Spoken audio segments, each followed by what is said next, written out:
Now it happened on the second Sabbath after the first, that he was going through the grain fields.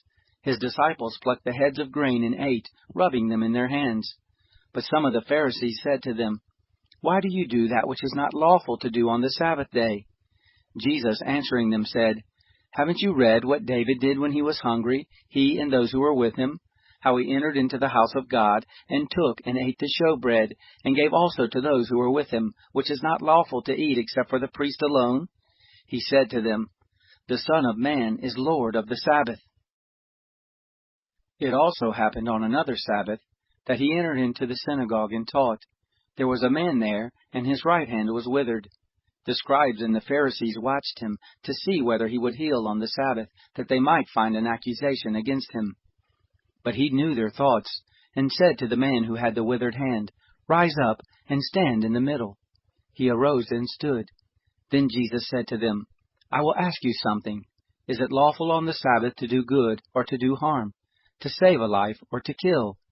He looked around at them all and said to him, "Stretch out your hand." He did, and his hand was restored as sound as the other.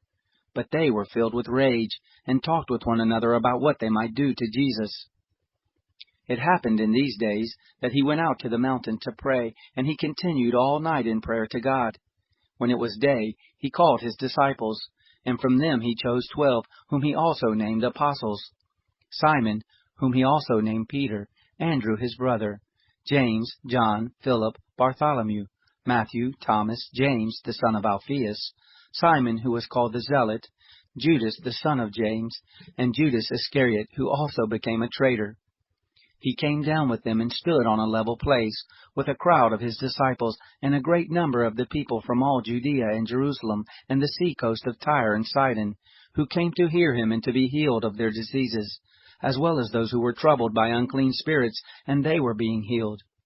All the multitude sought to touch him, for power came out from him and healed them all. He lifted up his eyes to his disciples and said, "Blessed are you poor, for yours is the kingdom of God. Blessed are you who hunger now, for you will be filled. Blessed are you who weep now, for you will laugh. Blessed are you when men shall hate you, and when they shall separate you from them, and reproach you, and throw out your name as evil, for the Son of Man's sake. Rejoice in that day, and leap for joy, for behold, your reward is great in heaven, for their fathers did the same thing to the prophets.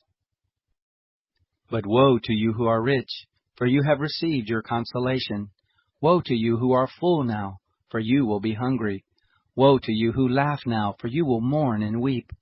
Woe when men speak well of you, for their fathers did the same thing to the false prophets.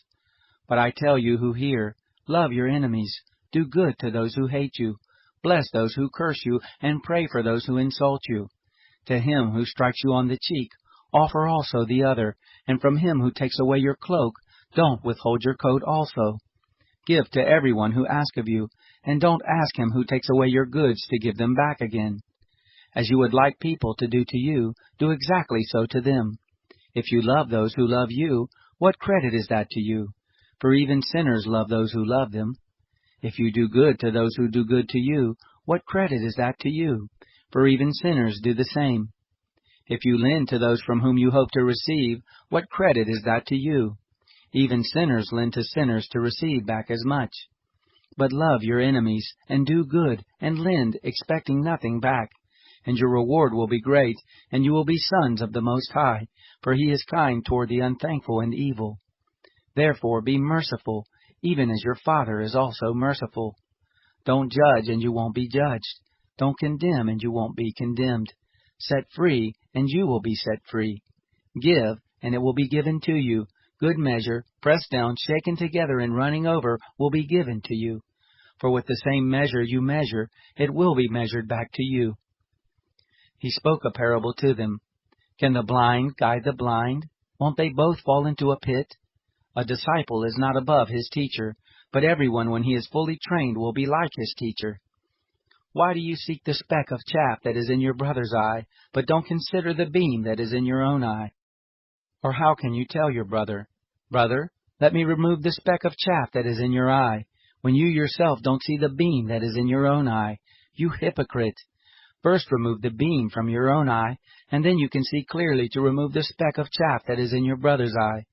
For there is no good tree that brings forth rotten fruit, nor again a rotten tree that brings forth good fruit. For each tree is known by its own fruit.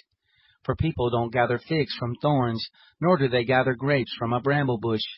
The good man out of the good treasure of his heart brings out that which is good, and the evil man out of the evil treasure of his heart brings out that which is evil. For out of the abundance of the heart his mouth speaks.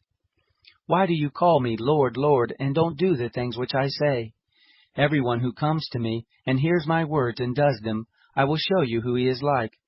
He is like a man building a house, who dug and went deep and laid a foundation on the rock.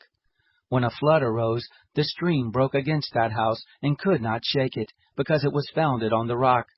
But he who hears and doesn't do is like a man who built a house on the earth without a foundation, against which the stream broke, and immediately it fell, and the ruin of that house was great.